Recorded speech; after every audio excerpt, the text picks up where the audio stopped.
All right, today I'm pretty excited to have Rayne on board to the FKR podcast. Welcome, Rayne, and thank you for being here. Yeah, thanks for having me. It's been, I say this every time, it's been a little bit of a long time coming. Yeah, we've finally got here. Do you really say that every time? It's supposed to make me feel special here. I think it's just my organisation skills. Yeah, but thanks for being here. No, thank you. I appreciate your time. We've got a lot to get through, as I mentioned just before this. I took the time last night to do a little bit more research on you. And, how far down the rabbit hole did you go, David? Man, well, I'm just going to stick to all the main topics here. But we've got things like, I really want to hear more about meditation and the Reiki. Really excited about that. And then you've got a lot of things like clearing energy, and I want to hear of all the other little things that you do there, because, it's all based around mental health. And a lot of that comes with trauma and, moving energy and everything else. And then I've also got some stuff that that topics I wouldn't mind talking about. And you've got like dating after separation, can relate to that a little bit. And like letting go and healing. And there was another one, and that was people pleasing. So I've got a little bit to get through, but yeah. All the fun things you've chosen. Perfect. And if you want to add any in there, Yeah, sure. Yeah. But let's just start with you. Let us know a little bit about you and what you've done and even how you got here. Well, I turned 40 this year, and everyone says age is just a number, but, age is a beautiful number. I have 3 young children. Yep. I separated about 7 years ago. And my background is kind of a bit of everything. So I started off as a finance broker. I got my owner builder's license and renovated a house. Nice. I part owner and set up a restaurant. What else? I started a cooking business. I started a VA business. Yeah, right. And now I did my Reiki. I started studying Reiki when I was pregnant with my nearly 14-year-old. Yep. So about 14 years ago.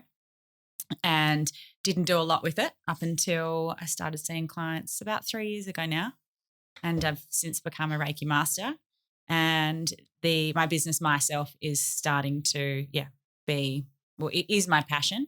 And it's just starting to grow really quickly, which is very, very exciting to see. My life's work and passion kind of rolled up into one business. Yeah, well, you're pretty inspiring. I guess that's why I wanted to get you on board, because, I saw, myself, and I was trying to just work out but you actually are just all about self-healing, self-help, and like with Reiki, so you've been studying it for 14 years, but only been practicing it for 3. Yeah, right. Is that how it normally works, or?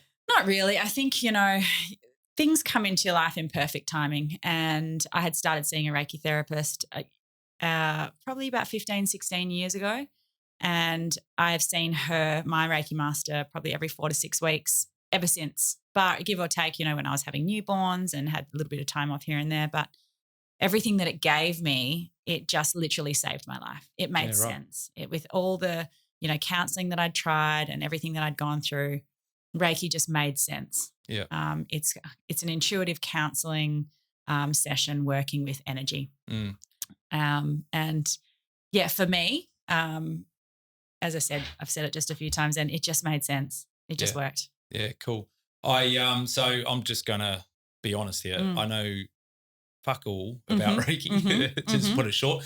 But I do know it's about it is about healing, and it's about moving energy. Yeah, am I right on that? Yeah. So let's just get tucked straight into that. Well, if you were to Google Reiki, you'll get a lot of different definitions and meanings, and some which I don't really resonate with. So for me, what happens from when we're born up until now, our body holds and stores emotions and traumas, and it's like the body is the library, okay, and your mind decides who and what is going to access those memories. So no matter what you do, when you think you've healed from something or something's happened, your body holds on to that. And unless you can get into those memories and into those traumas or past experiences or beliefs or conditionings, it's really hard to understand yourself and how you're showing up in the world. So it's hard to see your patterns and hard to see, why you keep choosing the same things you choose.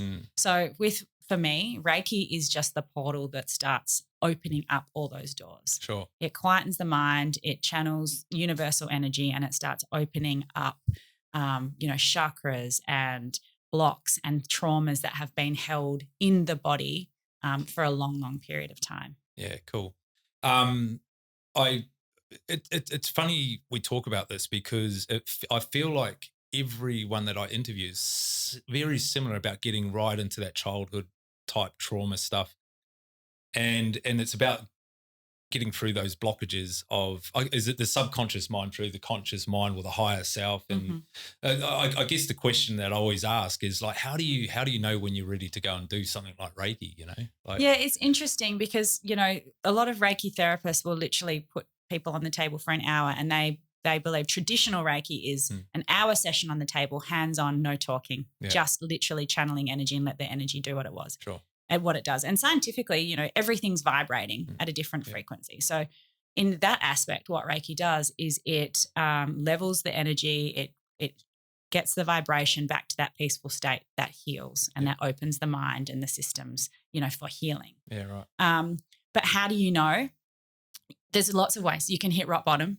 Yeah. You can just understand that something simple as, okay, I'm starting to date and I seem to be picking the same kind of person over and over again. I'm triggered by the same thing over and over again. Is the belief that I have to work really hard for money, is that my belief, or is that something I picked up in childhood? There's lots of things, and a lot of people wait until they have this big moment and then they're like, fuck, I've got to do something about this.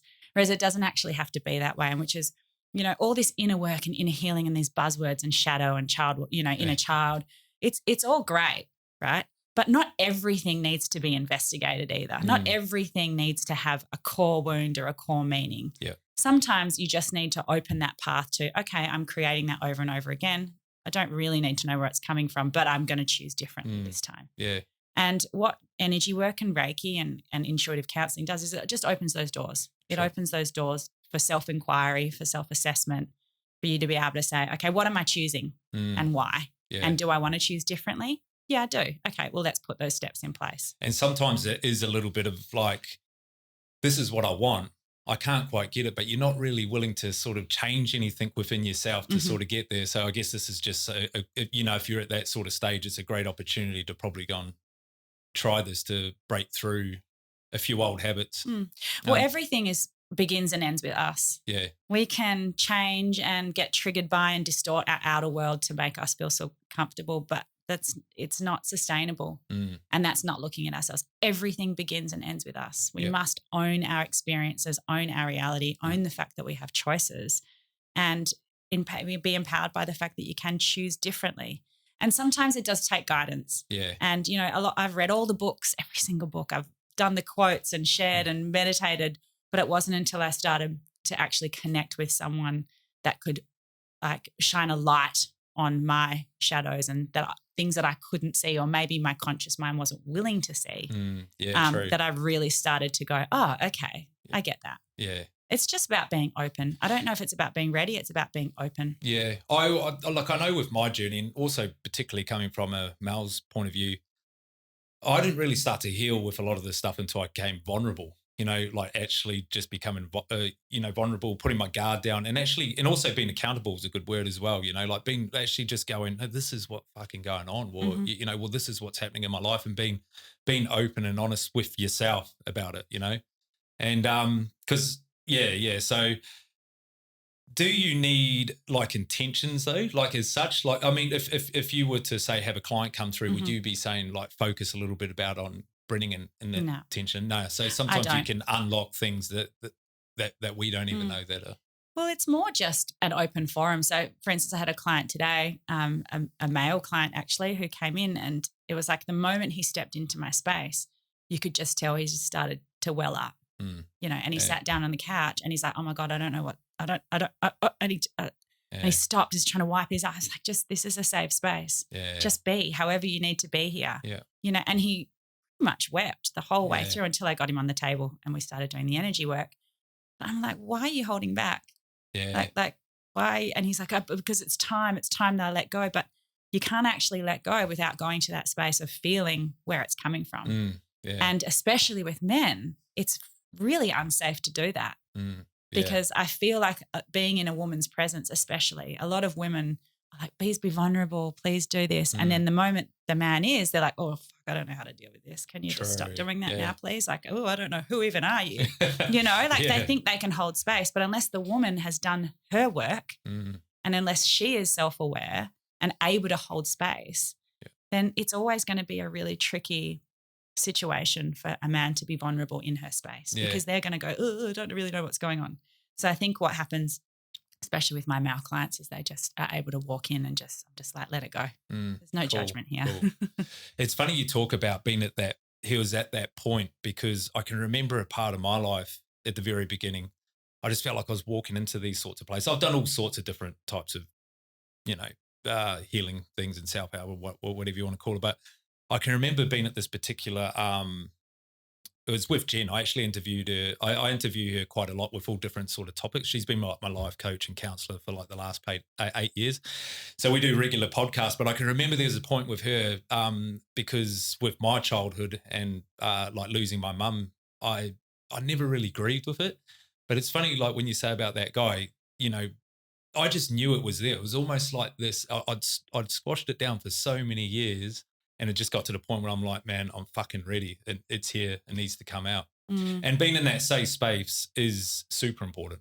I mean, I couldn't imagine what it'd be like if you were a male and you sort of just let it all out and then realised you weren't really in a good space, or definitely. And a lot of the stuff, there are couples that can do that for each other, but it's not, it is few and far between. Yeah. And that's why I love like speaking about this stuff and getting people confident to ask for help or to seek a therapy that suits them, whether it's talk or breath work or Reiki or, whatever it is. Just actually going, okay, I just want to sit and talk to someone, because you don't know how good it is or how it is for you until you actually take that step. So is Reiki talking, or is it more like, talk us through it? Do you know what? I run my sessions probably not as traditional as a traditional Reiki therapist. As I said, they would usually get a client on the table and it's a no talk for an hour, and it's just hands-on energy clearing and healing, and it's incredible. I have kind of mixed my sessions in with I've studied human behavior and mindset practices, and I find that I'm actually very, very sensitive to energy in terms of I pick up a lot of things from the moment that my client gets there. I can really tap in and sort of get a feeling for where they're at, what's going on. And so my kind of gift is in reading that. So you just dive in. I read, I dive straight in and we have conversations, and so it is a little bit different, but I trust my gift and the way that I process and the way that I do my work. Yeah. May be different to others, but that's definitely what has been presented to me. I like how that's becoming more acceptable too now than just the traditional counselling where you just talk about your problems, where now it's becoming more acceptable of like, no, well, there it is. Let's just dive in deep, grab it, sort it, and, get rid of it. Because I know that with some of the things I've done, I've just like I've released it and then just walked away feeling a whole lot lighter, to the point of actually going, fuck, I don't feel these feelings anymore. Like, well, if it was anxiety or loss or these sort of weights that I had on my shoulder, and it's just nice to know you can dive in deep and release that energy. And I guess the way that I also see my way that I facilitate with my clients is it's more for me just opening the door for them to have that, now I see. I get it. Yeah. And really start understanding themselves and really start seeing themselves in a different light and their patternings and conditionings and how it works, because it's okay to deal with one trauma. Oh God, it's fun and it's done. But really that's not my job. My job is to open the gate, open the door for them to be able to look at themselves and really start understanding and loving themselves, so that when these situations crop up in their life in the future, and it might be different clothing, the same problem in different clothing, that they are more equipped to be able to handle or see, I see that happening again. Yeah, right. Okay. Like and start healing themselves and start understanding themselves. Yeah, cool. Yeah. And is it something that you do obviously regularly, yeah? Like so I'm just sort of talking, I'm from the point of view, if you're new to this and you want to go and try Reiki, like, so is it something you book in like a certain amount of sessions, or is it something that you just go and try one off, or like how would you sort of prepare to Yeah, so I have lots of different ways that I have to deal with I see my Reiki master without a doubt every 4 to 6 weeks. Oh, yeah. That's just like what I do, book it in straight away. And it's interesting because sometimes I go like, I'm feeling really great at the moment, like, and then something will come up, when I'm in the session. So it's literally saved my life. And I have the same, the clients that come every 4 to 6 weeks. I have clients that just come when they feel they need to me. I have clients that just come one-off just to test it out. Cool. But I have developed, 12-week and 3-week programs that I take my clients through in groups and containers just so that we can kind of accelerate that. And that's not like a hands-on, that's more of the talk, human behavior, mindset practices with the Reiki, but not hands-on. So, yeah. Because I guess it's important to have a whole lot of tools that you use for ongoing, but I just wanted to, like, what's your thoughts? I mean, you mentioned, when you think everything's going fine in life and you sort of just lay back a little bit on, your therapy and things for yourself. What's your thoughts on that? Because mine's sort of like, what's the word? Like, that's when you sort of got to keep going. When you're comfortable with yourself, it's you got to really keep your foot on the pedal a little bit. What's your thoughts around it? Definitely. I think, it's onion layers. So as I said before, like the brain will try and keep the emotions and everything safe. It won't let you remember certain things. So sometimes if things are really hard to deal with, it won't let you remember. You've got to do a lot of work to get there. So for instance, I'm just about to embark on my 4th 12-week course with my group. Cool. So the last one, I always do it with them. And every single time I do it, it's like I've shed another layer. There's something else there. There's something else there. And it's not about searching for problems and finding problems, but it might be like a money block. Why am I blocked to receiving abundance? Okay. So this layer might be just because, I was taught that this is how it was to make money. Yeah. Heal that, beautiful. Actually, why is it still there? Like, what's going on now? So you do a bit more investigating. And that is the beauty about the work. It's all about the journey. There's no beginning and no end. Well, I guess there is a beginning, but there's no end to the journey. No. It's like layer upon layer, and it's not about problems. Like everyone kind of thinks, oh God, you're looking for problems, but it's about expansion. Once you expand, there's going to be a bit of a contraction. You've got to expand again, and it's how much you enjoy that. Where do you want to go? I mean, I don't believe that we're here just to sit back on our laurels and just like, yes, to enjoy life, but I'm here to grow and learn and achieve and find new things and have new experiences, and all that's going to come with different things that are going to come up for me at different times. And when you start walking through those doors, you get a little bit more excited at what's around the corner and, what other doors. And you also build the confidence as well to start doing these things. I can remember like, I've done things as like ayahuasca. I think I told you as well, that was a massive door to knock on. But, I've done it a few times now, and you're right. Each time you get just something new out of it. Different layers. Yeah. Very curious about that. I haven't done ayahuasca, but very curious about that. Yeah. I don't know how to, I want everyone to do ayahuasca. I want it to be something that you can get a prescription from the doctor to go and do sort of thing, but because, when they say it's like doing 10 years of therapy, it really is. I can remember I done a two-night ayahuasca retreat, I guess. I just walked away fucking blown away, like emotionally, but also just, again, like that feeling of release, like light. And to the point where you carry on in life, like, how do I explain it? It's just like, you can accept that you've actually just grown a little bit. Lighter. And healed a lot. Yeah. Just tell us a little bit about that 12-week course. So what's this all about? When does that start? Starts tomorrow. But okay. The foundation of my business is really just that. It's foundations for life. Yeah. So I believe, and in the work that I do and in the Reiki and in the talking and the therapy and the modules, is that we need to build a strong foundation, to grow things on, whether it's, you can look at it as a house, building a house. You can look at it as soil, growing things out of the soil. Yeah. That foundation needs to be nurtured, loved. It needs to be hydrated. It needs to be fertilized. It needs to be looked after and tended to on a regular basis so that what you're growing is, of quality. What you're growing is authentic. What you're growing is actually enriching your life. Without that strong foundation, you can't grow very much. Yeah. Well, you might grow this much and then, it dies and then you got to start again. And that's the foundation for the work that I do. Yeah. It's foundations. And are you for sort life. of and what do you cover in like the 12 weeks of doing a course like this? Is it? Yeah, we cover everything. So we start with intentions.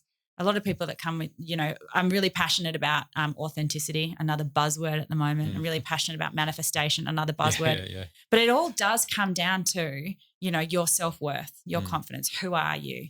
If you don't know who you are, if you don't know what you value, if you don't know where you're going in life or what you want to do in life, you can't have any trajectory. You're just kind of like throwing it to the wind and saying, let's just see what happens. Now, authenticity is, who are you? What do you value? What do you value the most? For instance, my authentic words are knowledge, freedom, legacy, and connection. So every decision that I make in my life, whether it be work, children, things that I go out and do, I have to make sure that they hit all my authentic words to make it aligned with who I am. And it's from that basis that I grow and find my purpose and get clarity on where I'm going and make the decision on who I date or how I raise my kids. Yeah, because that takes a lot of work to sort of get to that place. I guess if you don't have the it'd be great to do a 12-week course with you and have someone guide you through all that. And I can see you get a great deal out of that in terms of building the foundation for your future. But it's just good, all those things that you've just mentioned, for anyone that is sort of feeling a little bit stuck for whatever in any part of life, to just sort of have a bit of time out to actually write a few of those key points down about yourself, Well, it is because, as we mentioned before, we've got masks that we wear. We put on masks. Everywhere we go, it's like we put on masks so we don't let people see who we are. We people please to try and keep ourselves feel safe. All these things that we do, and we'll probably continue doing them to the day we die. But if we do them with awareness and really lessen the impact that it has on our lives in terms of we're not giving up who we are to be pleasing other people, it has the most profound impact when you can have that awareness on how you're showing up in your connections. And, the biggest thing that I say, even in the people pleasing, is so many people come to me and they're like, I don't know who I am and I don't know where I'm going. Okay, that's number one. Okay, well, how are you showing up in the world? Are you showing up authentically with you? Do you know what you want? Do you know who you are? Because they want more connection. How do you get someone to connect with you if you don't know who you are? Who are they connecting with? Yeah, true. So it's like, how do you get that strong connection when they're connecting with a veil or a mask that you put on every day? So how does it work? Gee, my mind's just buzzing right now. So, because it's so true. Sometimes we're just being something that we want other people to be, but this obviously comes from being back in a childhood of like, here's a lolly for being a good boy, or or a good girl, and here's an A for your exam, and we're conditioned to be people pleasers, really, aren't we? Yeah, we are. And it's like, okay, so you're connecting with that part of me who is pleasing you, and I'm doing it for connection. I'm doing it to gain your approval, your love. Yeah. What is the allure of attraction in that sense? So like, because I don't know, I'm not really attracted to people pleasers as much, but then I'm saying that if someone was really good at giving me what I'm after, you're going to be naturally attracted to them. Exactly. So the law of attraction states like attracts like. So how I like to look at it in the real sort of human world is if you look around you, like the world is your mirror. Okay, what are you attracting into your life? So, for example, if you're calling in a relationship, it's just easy to talk about relationships in these scenarios. And we'll go straight to a few exactly, of the points, bang. And you're constantly calling in really kind but unemotionally available women who don't want commitment, let's say. That is actually a reflection of where you're at on the inside. And you might think, and I did it for years, I'm ready, until the final straw is like, far out of fuck, I've done it again. It's like, what about me is still emotionally unavailable? And so that's when I went, okay, I stopped and I started to do my work. And my work was I was such a strong, independent woman that I constantly had this armor on. I was like, I'm independent. I don't need you to look after me. I will pay for my own thing. Hey, you got that meal. I'm going to get the next. How can you invite connection into your life when you're like, but I'm great on my own? And that was my energy. That's what I was putting out when I was calling in. So I would be emotionally unavailable. I didn't even realize that that's what I kept calling in. Yeah. So how do you get through that? You do the opposite. Yeah. You, well, I guess we're using the word of becoming vulnerable again as well. I'm relating to all this because I'm at a point where I'm just doing me, and I forgot about the whole relationship side of things altogether, really, to the point where it's sort of like going now. It's like, well, fuck, man, you got to start thinking about this, or do you? And then I start having this battle in my head going, do you need to think about it or do you not? When I done ayahuasca, one of my intentions was to go into the ayahuasca ceremony, was the intentions of like, where am I at with the relationship side of things? And basically ayahuasca, because ayahuasca is known as the grandmother of the Amazon forest, and you really do feel that when you're doing it. And she just basically laughed at me when I asked that question. She said, you're just going to be too busy to go down that sort of that path. But yeah, I guess the other thing is also just trial it. But like, I mean, to me, going off your experience with it, is that you kept doing it, but you were realizing where you were going wrong, or what you kept on. Well, the world was my mirror. It's the same with finance. Yeah. It's the same with business. It's the same. Everything is mirroring back to you exactly how you feel subconsciously about whatever you're trying to call in. And that's the law of attraction. That's manifestation. So that's where the work comes in. It's like, what am I calling in? Why does it keep showing up like this? Yeah. And if you don't like what you keeps showing up, then that's when it's an invitation to start doing the investigation into the work. I done a podcast a few weeks back, and it was with Jen again, and we talked about relationship with self, and it's about you really got to be a little bit quiet, silent, meditation, and allow yourself to ask those questions and answer them truthfully, I guess, because I know that a lot of the times when I've done meditation, a lot of the answers do come up with where I'm at and where I got to go. And that's, I also want to say with that is, because a lot of my clients, I do encourage as much meditation as possible. Sometimes it doesn't come up in the meditation, but that meditation puts your body into that theta state or that alpha state, wherever you're able to go. And it might come up when you're driving, the intuition or the answer might come up when you're going for a walk, when you're just having a moment. It doesn't always. So a lot of people do the meditation, this sucks, nothing's coming up for me, I can't stop thinking. But it's training your brain to get that into that state so that you can go back there in moments like driving and walking, when you're sort of having your quieter moments, and allow that wisdom and intuition to come through. So it doesn't always happen in the meditation, but look out for it after. And I also would have to add to that of just letting go. I think sometimes we try to control things a little bit too much, and sometimes we control something that we think we need when we don't really need it. Never know, exactly. Yeah. That is another trick, and as I was saying with you, the first step to the relationship is, do you want a relationship? Yeah. And if you do want a relationship, well, what does that look like for you? And it's about building this idea through you and what you value in authenticity and what you're trying to call in, but not having a person attached to it. It's like, what do I want? What does that look like? And just trusting that the universe is going to start throwing people into that idea of what you want. You know? But it's getting clear on what you want and how that would make you feel, and understanding, am I calling that in because it's authentic, or am I calling that in because it's my ego telling me that I need, a brunette who's this tall and like, like, what is that, And then you do that sort of, I could go on and on and on about this work. This is the kind of work that we do. But yeah. No, it's super important, and I get that, and I think that's where I'm at. If we're talking about me, is that just trusting in the universe, and like I just feel great that I'm on the path that I'm on, and I sort of know that you're on the right path when everything's just falling into place for you, and just things, all these little miracles, and you notice all these little miracles just landing in your path, and that's where you can just trust in the fact that what's going to be is going to be, really, as long as you're heading in the right direction. Well, you have a direction, you choose a direction as well. And we call that dancing with the universe, when you're in flow and life is just flowing around you. But it is still safe to say, yes, I would like a relationship. I don't know what that looks like. I don't know how far away it is from where I am right now.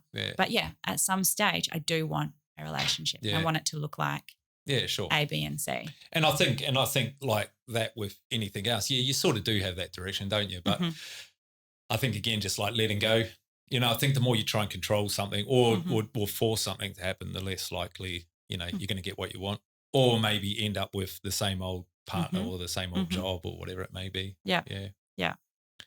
But just on that note of meditation, what does your meditation practice look like? Oh, it changes all the time, actually. When I'm in my 12-week course, I actually give my clients, we do about 5 or 6 different meditations that I've curated for the course. So, but I also use binaural beats, which is a left and right brain meditation. So it kind of switches. So when you are trying to be conscious of your beliefs and your patternings, when you use binaural beats, it really accelerates creating different binaural beats. Yeah, sort of it goes left and right brain. Okay, so you're listening to something. Yeah. Yeah, put it on. Yeah. But what it does is it creates new neural pathways, so that because what happens when our habits are set, by the time we're 30, I think something like 93% of our habits and brain, it just goes there constantly, the same place. So to actually change our thoughts and beliefs and patternings, you have to make that choice and that effort and force your brain to choose a different neural pathway. And that, again, takes repetition and habit before that actually sticks. So what the binaural beats does is it just speeds up that process. It just supports those new neural pathways being formed with repetition. Because I've always heard of that you can change those neural pathways. Yeah, absolutely. And I learned it very, very early in the beginning of when I got told I had PTSD, post-traumatic stress disorder. And then, how quickly you can change them as well. Like they've actually got scientific data that shows them change. And then like they've got, I can't explain as well as you, but then they've got something that just binds them together as well over time that makes that neuro pathway stronger. Is that it's right? incredible. Well, neuroplasticity. You can recreate, you can, new neural pathways and new beliefs and new patterns. We are not stuck. And that's the biggest thing that I get out of all this, especially as I get older in my 40 years of age. Got something to lean on. We're not stuck. We can change. We can make new choices no matter what age you are. It's literally just going, is this working for me? And do I want something different? But yes, I do lots of different. At the moment, I'm just listening to some alpha theta like programs. Signals. So I literally just sit there for 30 minutes in the morning and just listen to this music and connect with my spirit guides and see what comes through. I actually, on that note, I done one of those this morning because I've been doing like the Chopra 21-day meditation. I did that too. They're great. Yeah, because that sort of helps for a beginner to sort of stay focused and sort of have an intention as well. So, and I still do that, but I also do like the Dr. Joe Dispenza. I've done him as well. He's great. He's in Sydney at the moment. Oh, really? Yeah. Okay. Yeah, cool. I'm massive on him at the moment. His stuff's amazing. Yeah. But I done. So he fuses science and energy in a beautiful way. If anyone's actually wanting to read up about, that's Reiki, really. The way he explains is that's working with energy. It's like even every thought that we have gives off a chemical reaction. It gives off, outside of us an energy. And that's what it's all about. And that's what I've loved his work so much too. Yeah. I love his meditation. It sort of just gets you. You actually feel yourself go another level. Every time. Definitely. There's this one that I'm doing that's like goes for almost an hour. But sometimes I have these. I was doing a frequency type meditation this morning, and it only happens every now and then when I really get like a message through it. And one of the what I wrote it down. I just it come out the other end. It was just like dive in and swim deep. You're not going to drown, and that's just it. Just come out of nowhere, and already today I've said that to myself with particular things that I've been thinking, where I want to go. That sort of helped me have a little bit more clarity on things. Yeah, good. Diving deep. Yeah. Beautiful. That's connecting. That's what it's all. Well, that's what I believe it's all about. For sure. Yeah. Are you in the mornings? Meditation? Yeah. I kind of, at the moment, my practice is I get up before the kids get up. But anywhere between 5:30 and 6. And I do my meditation and my journaling and pull my cards and just have those moments just to set my day. Cards? I do cards and all that stuff, readings and Cool. What is that? Yeah. Well, so funny because I've found all my old, just moved and I found all my old diaries. Oh, yeah. And I really did get heavy into the witch stuff. Like I was like, I'm a witch, like witchcraft and all this. I found my witchcraft books. I found my tarot cards, all from about the age of 13. So I had forgotten about all that. And I was like, wow, this really has been in me for so many years. But cards are just a beautiful way to call in, I connect with your spirit guides to get some guidance for your day. You know, if you've got problems or something that's, you know, just not sure which way to turn, you can always just ask for a little bit of guidance. It's just a tool. It's just another energy tool. And so like what from the universe, like your higher self is sort of okay. Yep. Yeah, so I've got a couple of spirit guides that I work with at the moment. Cool. And I generally just call them in and see if they've got anything for me or which direction, or am I on the right path, or what's my obstacle today, or you know, things like that. Yeah. It's funny that we're talking, well, it's not funny we're talking about the morning, but like in terms of mental health, until I made it like a priority. I mean, I've always got up early enough in the morning anyway, but when you can get up extra early, you know, rather than just hitting the alarm, getting up, having the shower, getting the kids frantically ready, you know, to school and whatnot, but getting up like a good hour and a half, 2 hours before, doing meditation, having that time for yourself. And like, I mean, the clarity you get from it for mental health is massive. Yeah. There's, you know, and I think even just, I mean, not that I do cards, but even just having a bit of focus on what you want to get out of the day as well. Yeah, that's where journaling comes in. I guess it's just the beauty about a great spiritual practice is you can really just give everything a go and decide what works for you, you know, and which gets you deep, what gets you deeper, and whether it's journaling. Some people hate journaling, some people love it. You know, whether it's cards or you know, meditation or cold showers or whatever it is, you know, you can really just take a spiritual practice and just commit to it and make it your own. Yeah, cool. And so do you do card reading? Like, no, I'm not a clairvoyant. No, look, I'm not a clairvoyant, so I don't predict or go into, you know, I have done a clairvoyant, a gifted experts course, a couple of them actually, and what comes up, and we do readings for people on the other side of the world, and we tap into their energy, and what we can actually get out of never having met these people is just like mind blowing, absolutely mind blowing. But no, I don't offer that as a service. It's not.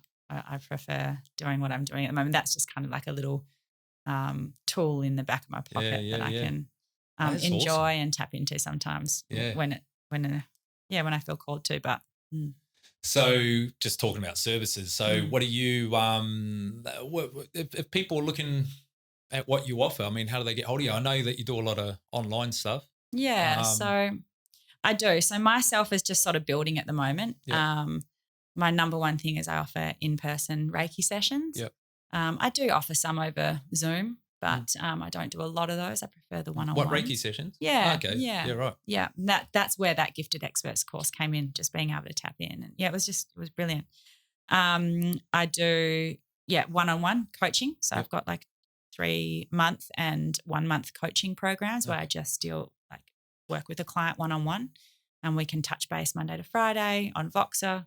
I've got 12-week programs that I run. I also do a full-day retreat at Vitality House where we do breath work, energy work. We do sound healing. We do yoga. All in one all weekend? in one day. Oh, just one a day. one full day. Yeah, awesome. It's an incredible day. I'm coming to that. Yeah, it's amazing. When's your next we do one? ice baths and saunas. Oh, yeah. Cool. Yeah, we've just had one, so the next date is to still be announced. All right. But what else do we do? Yeah, the 3-week programs, the really short courses. Sort of everything. I've got like an intuition and setting intentions course on there that we did a 10-day challenge before the new year. That still is sort of a product that people can just buy when they want to learn how to set intentions and, you know, set their list and do some manifestation. Awesome. So lots. Yeah, really. Cool. Yeah, I know, and that's where like the Instagram, like last night's, you know, going through everything you do, and it looks really exciting. But just on the ice baths, like I'm massive on ice baths. I've been doing them. Well, I started off doing cold showers through winter, and just the ice baths through summer. I mean, they're amazing. But are you doing the mix between the sauna and the ice bath? Yeah, I do that for the retreat. And when I go, I sometimes work out of Vitality House, which is a really great co-working wellness centre in West Leederville. Yep. And I'll go do yoga there, and then I'll have a sauna, and then I'll have an ice bath. I'll go upstairs and have lunch or late breakfast and do some work. But I absolutely love those. Those healing modalities. Ah, cool. I've got to go and check that out as well. Well, I guess what else have I got to talk about here? We've talked about the dating after separation. We've talked about the people pleasing. And I guess the only thing I've talked about is just how are you putting all this together as a single mother? I know. Yeah. Okay. That's the one question I get a lot. I think my practice and what I do is just my purpose. So if I have a strong foundation, then everything around me is going to have that ripple effect. And I see it especially with women. They're like, I live for my children. I don't have time because I do my children, and my husband works all the time, and which is and they're trying to build business, and it's all very valid. Okay, it's all human, but also it's a way to avoid actually looking at themselves. And if we aren't valuing ourselves, if we aren't valuing our peace, if we aren't valuing, who we are, then we're only giving people a little certain amount of us, especially our children. And the way I look at this work, and the reason I'm so passionate about it, is because I wholeheartedly know and believe with every cell in my body that I'm a better mother, I'm a better partner, I'm a better sister, because I choose me. Yeah, because I choose to heal my trauma, because I choose to look after myself, because I choose to work in a job that I'm passionate about. And that is what I would want for my children. And that is what I would want for my partner. And that is what I would want for my friends if they so chose. But that's why I make time for and make what I do so important. It's number one. And I think this goes off to what you're talking about, having those foundations as well. And I did have a question there as well with, you see it all so often of when people come out of a relationship and they just jump into a new relationship without actually healing themselves and building that. You really got to just stop with yourself and begin with yourself, getting that foundation ready before you move on into anything, really, isn't it? Well, I think it's a bit different for everyone else, because there's people will trauma bond. So they will, find something to try, and the chemistry's there and everything's there. It's like, oh my God, I've never felt like this before. This is amazing. They make me on this level, blah, blah, blah. Yeah. But the other thing is, even if you've done the work, you've done your healing work, you've done your healing check, get into a relationship and see how you feel. There is no way to accelerate a human's healing than looking at themselves in a mirror and seeing where they still have triggers, where they still are judging themselves, where they still are judging other. It's a constant journey. So yes, go and do the work and heal. But don't think that means you're ever going to get in a relationship and it's just going to be like, I'm healed and this is just going to be perfect. Yeah. There is that relationship is a mirror. Yeah. That is like healing on steroids. Yeah. So if you can find exactly, well, if you can, yourself. That's that. You know what I would say to my clients as well, if they don't know what they want in a relationship, start dating. Yeah, start chatting it like a business deal. Is this what you want? No, okay. Until you can understand who you are and what you want, and then you can start, actually focusing on that.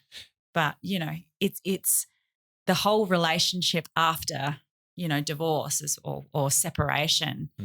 It is about the healing first, but it's also about understanding that whatever is presented to you is another invitation for you to look at and to heal. Yeah, and I guess you're not really moving forward if you're not being challenged. Because you got to you got to walk through those doors and feel that challenge to know, but to strengthen yourself really and to know yourself. And I guess it'd be the same with your career or work, or a lot of people talk about how they're stagnant at work and they want a new career, or they sort of have this idea of their job's better. I guess what would you say there as well? Just go out and start looking for new work. Well, it's even I have a lot of clients who, women getting back into the workforce. So women that have had babies and they're really scared now about getting back in because they don't know that they know anything. They don't value what they know. They don't. And how I always start was let's just value your last 5-10 years of life. Let's start with being grateful and loving and valuing that.